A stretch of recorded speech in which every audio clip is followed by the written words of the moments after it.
아주 옛날 오래된 수학자이자 뭐 예술가이자 다 했어 그때는. 사고 생각하는 걸 좋아하는 사람이 원을 그리면 이만큼 이걸 이제 지름, 원의 중심 지나가는 이걸 지름하고 이 원을 한 바퀴 돌렸을 때 길이하고의 비율이 원의 크기가 달라져도 항상 똑같다는 걸 발견을 한 거야. 그치? 그거 우리 뭐라고 불러? 원의 둘레를 지름으로 나눈 값을 뭐라고 부르냐면 원주율이라고 불러요. 원주가 원의 둘레거든. 율은 비율. 원의 둘레랑 지름에 대한 비율을 얘기하는 거야. 그래서 요게 항상 몇이 나온다는 걸 확인했니? 3.141592. 이게 이제 반복된 수가 있을지 없을지 궁금해서 막 세대를 거쳐서 책으로까지 만든 거지. 근데 이게 반복된 숫자가 없다는 걸 확인한 거야. 이게 무한이가 안 끝나지도 않고 반복된 숫자도 없고 무한히 간다는 걸 확인을 했어요. 그래서 이걸 너희 초등학교 때는 근사값이라고 해서 이제 여기까지만 해서 곱했어 너희 계산할 때, 그치? 근데 이거 소수점 계산하기 매우 짜증나지? 그래서 희소식, 좋은 소식이야. 이제는 이걸 곱하지 않을 거예요. 얘를 그냥 기호로 쓸 겁니다, 이제. 파이라는 기호를 쓸 거예요. 파이라는 기호 들어봤지, 너희, 그치? 이 파이라는 기호를 사용해서 이제 원의 둘레랑 원의 넓이를 이 파이라는 기호로 나타낼 거야. 계산이 훨씬 편해진다. 자, 예를 하나 들어볼게. 자, 원의 둘레는 결국 지금 이 식에 원의 둘레 구하는 방법이 있어. 원의 둘레는 어떻게 구하는 거야? 얘를 이쪽으로 곱하면 되잖아, 그치? 원주율에다가 지름 곱하면 되지. 원주율 곱하기 지름이거든? 근데 원주율을 우리 뭐라고 쓴다고? 파이라고 쓰겠다고 이제. 이 3.14라는 숫자 말고 이 문자를 사용해서 그냥 나타낼 거야. 곱하기 계산 안 할 거야. 그 다음에 지름은 반지름의 2배야 라는 뜻으로 2R이라고 쓸 겁니다. 자, 반지름은 레디우스 해서 R로 써요. 지름은 2R이죠. 그렇죠? 그래서 이렇게 할 거예요. 그래서 이제 앞으로 공식을 2파이R로 기억하셔야 돼요. 2파이R. 그래서 예를 들어서 뭐 반지름이 뭐 5다. 그럼 이 원의 둘레 길이 구하세요. 그럼 뭐라고 쓰면 되는 거야? 2 곱하기 파이 곱하기 5 하니까 그냥 10파이라고 쓰시면 돼요. 엄청 쉽죠?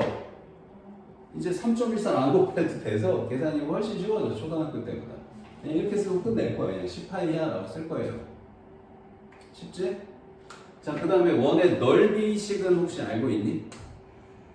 반지름 곱하기 반지름 곱하기 3.14 이렇게 외웠지 너희, 그치? 그것도 이제 어떻게 쓸 거야? 반지름 곱하기 반지름 곱하기 3.14 이렇게 외웠던 거를 반지름은 그냥 R로 쓸 거고, 여기 반지름 R로 쓸 거고 원주율을 3.14가 아니고 이제 파이로 쓸 거란 말이야. 이렇게 그러면 R 2번 곱한 거를 R 제곱이라고 써도 되죠, 그치? 그 다음에 파이가 숫자니까 R은 문자 취급, 파이를 숫자 취급해서 파이를 앞에다 씁니다. 그래서 파이 R 제곱 이렇게 외우셔야 돼요. 알겠어요? 자, 그러면 얘 넓이도 한번 구해볼게. 자, 얘 둘레가 이거였고 둘레가 10파이였고 넓이는 어떻게 하면 되는 거야? 반지름 곱하기 반지름 곱하기 파이 R 제곱. 그러니까 5 제곱 파이예요. 그래서 25파이입니다. 엄청 쉽죠? 초딩 때보다 더 쉬워졌다. 3.14를 이제 안 곱할 거기 때문에.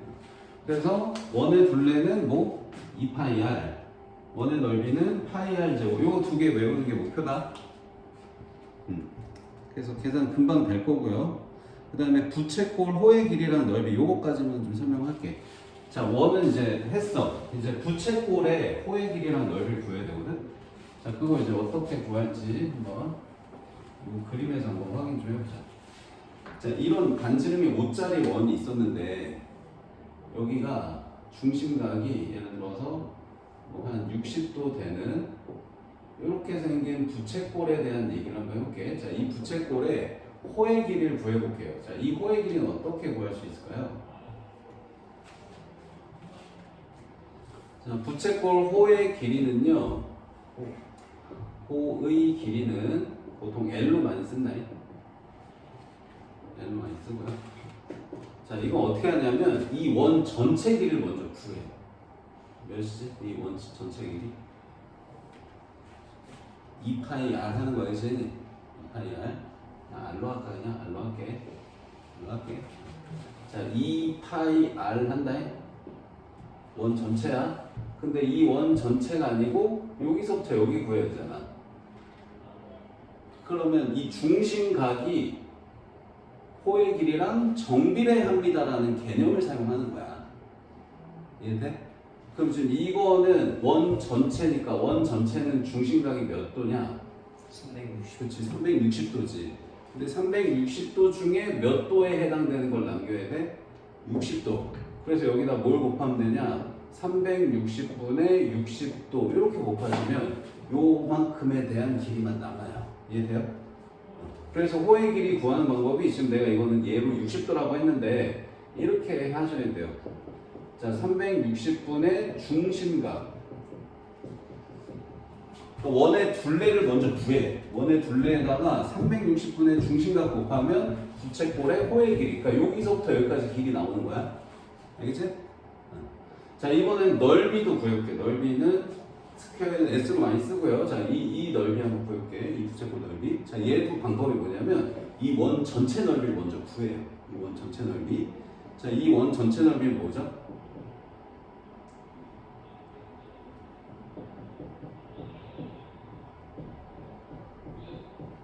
자, 원의 넓이 지금 뭐라고 했어 아까? 파이 R 제곱이라고. 파이 R 제곱. 반지름 원줄. 파이 R 제곱. 그냥 이렇게 나와야 돼 이제. 반지름 원줄 이렇게 하면 안 돼요. 파이 R 제곱 이렇게 나와야 돼. 자, 근데 이제 이거는 원 전체를 구하는 거고 내가 구하려고 하는 건 요만큼이잖아. 그럼 이만큼은 또 어떻게 피자 한 조각이잖아. 이게 피자 한 판에 몇 분의 몇인지 비율 찾는 거야. 그거를 중심각에 대한 비율로 본다는 거고. 그래서 그 비율은 아까 썼던 요거랑 똑같은 거 곱하시면 돼요. 왜? 부채꼴 넓이도 중심각이랑 정비를 했으니까. 그러니까 앞에서 배운 그 개념을 정확하게 또 사용하는 거야. 그래서 옆에다가 360분의 중심각만 곱하시면 부채꼴의 넓이가 나와요. 알겠죠? 그래서 요거 2시까지 추가로 외우는 게 목표입니다. 그래서 거기에 여기 이렇게 적혀 있습니다. 요거 두 가지씩. 예를 하나 들어봅시다. 자, 반지름이 6이래요. 그 다음에 부채꼴을 뭐 120도짜리 해보자. 자, 이렇게 생긴 부채꼴의 호의 길이랑 넓이를 한번 구해볼게. 자, 그럼 호의 길이는 몇이니? 자, 먼저 어떻게 한다고? 이 원 전체 둘레부터 구하는 거야. 자, 원 전체 둘레는 2파이 R. 2파이 R 하니까 12파이네. 거기에다 뭐 곱해야 돼? 360분의 120도 이렇게 하는 거야. 이해돼요? 그럼 이거 약분을 먼저 하면 이게 3분의 1이니까 또 여기 10이랑 3 약분하면 4파이 되겠죠. 그래서 길이면 여기가 센티미터 있으면 여기 센티미터 써주시면 돼요. 그 다음에 넓이는 자, 또 원 전체 넓이 구한다고 파이 R 제곱하니까 66에 36파이를 먼저 쓰시고 여기다 똑같이 360분의 120도 이렇게 계산하시면 돼요. 여기 마찬가지로 얘는 3분의 1 원 피자 하나에 3분의 1 조각인 거야. 3 약분하니까 12파이 하고 얘는 넓이니까 제곱 센티미터 쓰시면 되겠습니다. 됐죠? 그래서 일단 여기까지만 할게. 여기까지만 84쪽까지만 할게요. 다음 내용은 다음 시간에 할게. 84쪽까지만 먼저 풀어.